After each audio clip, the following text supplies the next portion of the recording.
Hello, everyone. Welcome back to the GSMC Basketball Podcast, brought to you by the GSMC Sports Network. As always, I'm your host, Brad Fatemi. Getting into our next segment here, we're going to take a look at the Detroit Pistons New York Knicks series, a series that's had a circle lined all around it. For the second the series was announced, everybody circled it because it's a series between grit and talent. Now, you'd expect, especially over the last 4 years of the New York Knicks, how they've been built around Tom Thibodeau, with how Leon Rose has grown with this team, has built this team. They're a team built around grit, with Julius Randle, Jalen Brunson, Josh Hart. Josh Hart, who's honestly an Iron Man who can do anything. He's a utility guy, triple-double machine. You have Mitchell Robinson there, and especially coached by Tom Thibodeau. They stress hard work and grit and just mucking up the game and just making it just a tough game in general for the other team. Just getting them out of the flow. This year, it's the opposite. You bring in a Karl Anthony Towns, who's more of a shooting big man than a down low in the post big man. He's still a rebounder, but he's more of a shooter than a back to the basket kind of guy. Doesn't have the greatest footwork. You have Mikal Bridges, who's known to be a shooter, but this year has struggled tremendously from the shooting line. Giving up four first round picks for Mikal Bridges, just not enough. Not what we expected from Mikal Bridges this year. So that's another topic for another day. But and Jalen Brunson obviously is playing hobbled. That is the state of the New York Knicks right now, and with the Detroit Pistons high and flying, young confidence. They hold all the grit. Jalen Duren is a tremendous young talent. Cade Cunningham leading this offense. They still have Asher Thompson. If they can get Isaiah Stewart back in the lineup, that is going to be a question mark, especially as the series has gone on. We knew that he was going to be available as the series drew on, but it's going to be interesting to see if he'll be back in the lineup tonight or in a Game 7 if a Game 7 is forced. But this team is still great. They still have Asher Thompson, like I mentioned. They're led by Dennis Schroeder as a veteran. They have Tim Hardaway Jr. They have Malik Beasley as the veteran shot maker, who's been a little bit of a quiet question mark this series. It's going to be interesting to see if he can flick that switch. We just haven't seen that 20-point performance yet from Malik Beasley. That's what we've been waiting for. And then you also still have Tobias Harris, has been the X factor in this series for this team. Tobias Harris, that's a guy that started his career in Detroit, went to Philadelphia. The Sixers let him go last year, going back home to Detroit, being like, I want to bring this team some playoff success, and he's done nothing short of that. He's played phenomenal throughout this series. Really, I think almost every game, having at least 15 points in every game.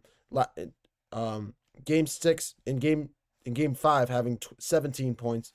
Overall, the Detroit Pistons are still a great team. A young, feisty team built around hard work, built around mucking up the game, built around defense. Incredible athleticism from top to down. Incredibly deep team that can honestly go 6-man deep, going 10 plus, having 10 plus points. They play incredible team basketball. I would personally be shocked if the Detroit Pistons are not able to win this game, just because they have not won a game at home yet. They lost Game 3 and Game 4. 2 games that, honestly, Karl Anthony Towns delivered the goods in both of those games. Jalen Brunson, we know who Jalen Brunson is, but getting hurt in Game 4, also tweaking that ankle in Game 5 late in that game. He's hobbled. He is not the same guy. He's going through an ankle injury right now. So it's gonna be interesting to see how that all shakes out, because they need Jalen Brunson. If the Pistons win this game, I would be deathly afraid if I'm the New York Knicks. If I'm a New York Knicks fan, I want this series over tonight, because if Detroit has to go back to New York and all the media has to come down to New York for a massive Game 7 winner-go-home game, I promise you, all the pressure will be on New York. Nothing will be on Detroit. Nothing.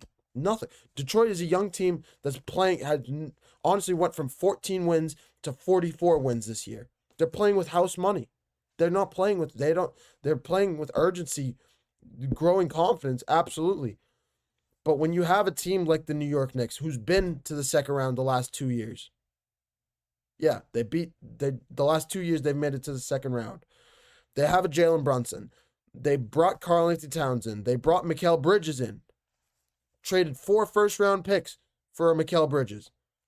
They still have Tom Thibodeau there. They still have a deep squad. You just paid OG Anunoby as well. You need to show up. If you're the New York Knicks, if you're the New York Knicks and you blow a 3-1 series lead, I might not want to if I'm any of those players, I might not want to show my face in New York for at least 2 months. Let a couple months go by in the summer and then come back around July, August. Get ready for the new regular season. Get ready for the next regular season. I don't know what to tell you, because this New York Knicks squad needs, if they lose this game, if they lose this series, and we can talk more about that if there is a game 7, we don't even know. The Detroit Pistons need to win.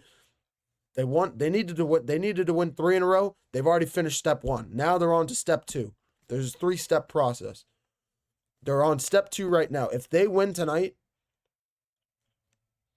boy, I do not want and I know New York Knicks fans, and they've been out there. They've been saying, "Oh, Jalen Brunson's one of the best playoff performances this year. They're gonna wipe the floor with the Detroit Pistons with their experience." Then why has it been 2 out of the 3 games at home have you lost to this Detroit Pistons squad? Why did the Detroit Pistons go into New York in a Game 5 closeout game in a hostile environment like New York, like Madison Square Garden, show up, take the lead early, and not look back? The New York Knicks tried to make it close late in the game, especially in the fourth quarter, started to get it together. But at the end of the day, it was the shot making of the Detroit Pistons, the offense of the Detroit Pistons, that had the last laugh in this game, that put the nail in the coffin. If the New York Knicks want to have a chance, it has to come down to Karl-Anthony Towns. Jalen Brunson is hobbled. They need Karl-Anthony Towns to take over this game. Games 3 and Games 4, both games he had over 30 points. Both games he made clutch threes, clutch shots late in that game that put away the Pistons, that shut down their offense pretty much. So, when you're looking at that, when you're looking at a Karl-Anthony Towns, a bona fide, one of the best shot makers, the best shooting big man in basketball, he has that title. Then why is he shooting 4 3-pointers, shooting 2 for 4, 5 of 14 from the field in Game 5? I don't know if it's Tom Thibodeau getting in his ear. I don't know if it's he's getting in his own head about it. We've seen that happen before. I don't know if it's if he can.